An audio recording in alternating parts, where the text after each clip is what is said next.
안녕하세요. 예수비전 성결교회 안희한 목사입니다. 크리스찬 투데이 기사에 가슴 아픈 소식이 하나가 올라가 있어요.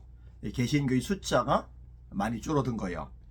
개신교인 5년새 20.3%에서 16.5%, 20, 30대는 10명 중 1명꼴, 이렇게 기사가 올랐더라고요. 너무 속상하죠. 마음이 많이 아파요.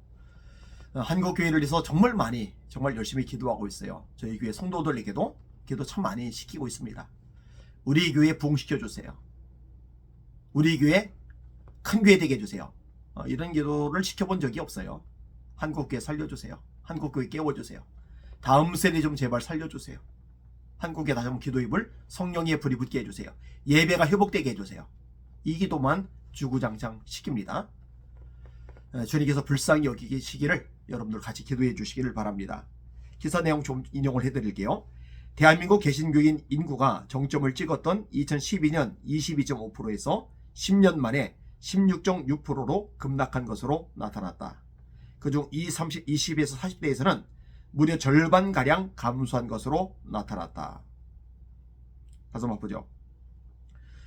개신교, 불교, 천주교 등 종교인의 비율은 2004년 57%로 최고치를 찍은 후 지속적으로 줄어 23년 37.1%에 불과한 것으로 나타났다.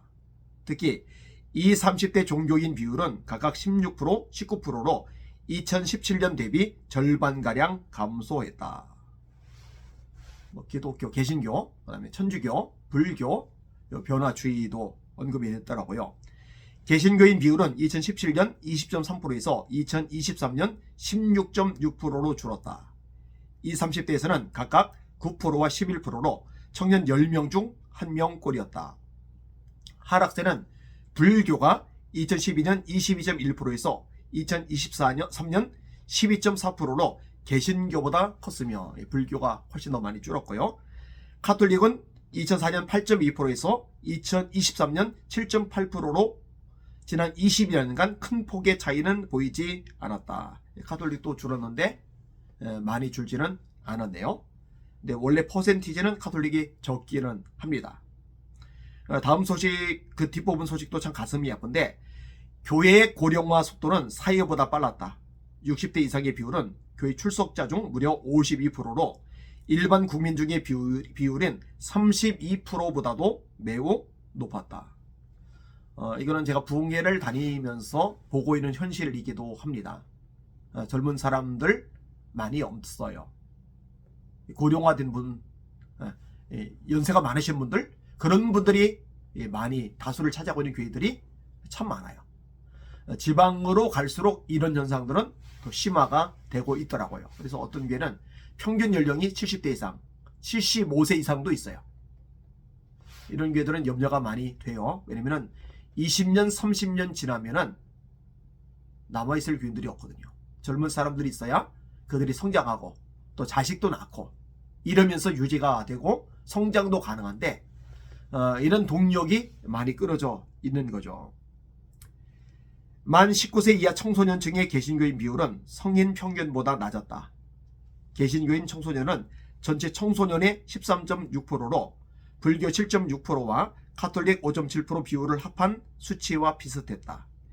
개신교인 비율은 중학생에서는 17%인데 고등학생에서는 10%로 떨어졌으며 청소년 중 남학생에서는 17%로 여학생 10%보다 높았다.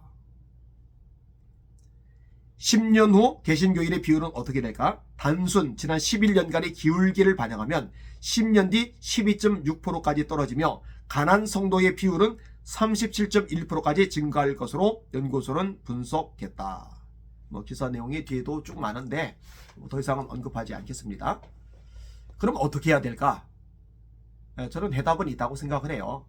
교회가 엉뚱한 데 시간, 에너지, 물질 허비하지 말고 본질에 집중하는 거예요.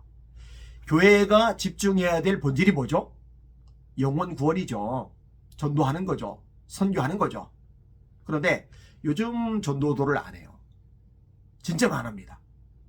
자, 이번에도 부흥회를 갔는데 가서 전도할 것에 대해서 잘 가르쳤어요. 먼저 번에 갔던 교회에서도 마찬가지고 또 그 전에 갔던 교회에서도 마찬가지예요. 왜 전도를 해야 되죠? 왜 선교를 해야 되죠? 그 예수님의 지상 명령이잖아요. 너희는 온 천하에 다니며 만민에게 복음을 전파하라. 믿고 세례를 받는 사람은 구원을 얻을 것이요 믿지 않는 사람은 정죄를 받으리라. 마가복음 16장 15절 16절 말씀이죠. 예수께서 나와 일러 이르시되 하늘과 땅의 모든 권세를 내게 주셨으니 그러므로 너희는 가서 모든 족속으로 제자를 삼아 아버지와 아들과 성령의 이름으로 세례를 주고 내가 너에게 분부한 모든 것을 가르쳐 지키게 하라. 주님의 지상 명령이잖아요. 그래서 초대 예루살렘 교회는요, 박해를 받아서 도망을 갔는데 당장 잠잘 방이 없고 당장 먹고 살 직장이 없음에도 불구하고 전도했잖아요. 주의 손이 함께 하심에 허다한 무리가 믿고 죽게 더하더라. 전도는 바보 같아요. 성경도 말해요. 전도에 미련한 것으로 사람을 구원하기를 기뻐하셨다. 근데 놀라운 거는 여기에 신비가 있어요. 바보 같은 전도인데 교회가, 목회자가, 성도가 전도를 나가면은 성령께서 역사하세요. 구원의 열매가 맺어요. 이거는 신비한 일입니다. 근데 전도를 안 하면 영혼들이 안 와요. 구원의 열매가 맺어지질 않아요. 그러니까 본질이 집중해야 돼요. 그리고 영혼들이 구원받으려면 성령께서 역사하셔야 되잖아요. 하나님의 영으로 말하는 자는 예수를 저주할 자라 하지 아니하고 성령으로 아니하고는 누구든지 예수를 주시리라 할 수 없느니라. 하나님이 그 아들의 영을 너희 마음 가운데 보내사 아바 아버지라 부르게 하시느니라. 너희가 다시는 무소하는 종의 영을 받지 아니하고 양자의 영을 받았으므로 아바 아버지라 부르짖느니라. 그러면 어떻게 성령께서 역사하십니까? 기도하는 거죠. 한국교회가 옛날 우리 교회들처럼 기도하기 시작한다면, 그래서 성령의 불이 활활 타오르기 시작한다면 역사가 일어납니다. 구원의 열매가 맺어집니다. 다시 교회는 부흥할 수 있습니다. 세상이 어떻든, 시대가 어떻든, 문화가 어떻든, 역사가 뭐 어떻게 돌아가든 말든 여전히 세상 만물, 역사, 나라, 국제 정세 이 모든 것의 진짜 주인은 하나님이십니다. 그 하나님의 명령에 순종해서 전도한다면, 이 전도할 때 성령의 역사하심이 있도록 한국교회가 다시 한번 기도의 불로 타오른다면 얼마든지 교회는 다시 부흥할 수 있습니다. 한국교회 안에 기도 부흥이 일어나기를 소망합니다. 전도에 목숨 걸고 선교에 올인하는 이런 흐름, 이런 열풍이 일어나기를 소망합니다. 이 부분을 놓고 같이 기도해 주시기를 바랍니다. 요즘 시대는 어쩌니 저쩌니, 세상은 어쩌니 저쩌니, 죄송해요, 다 헛소리입니다. 지금 시대도 주님 말씀에 순종해서 기도하고 전도하면 역사하십니다.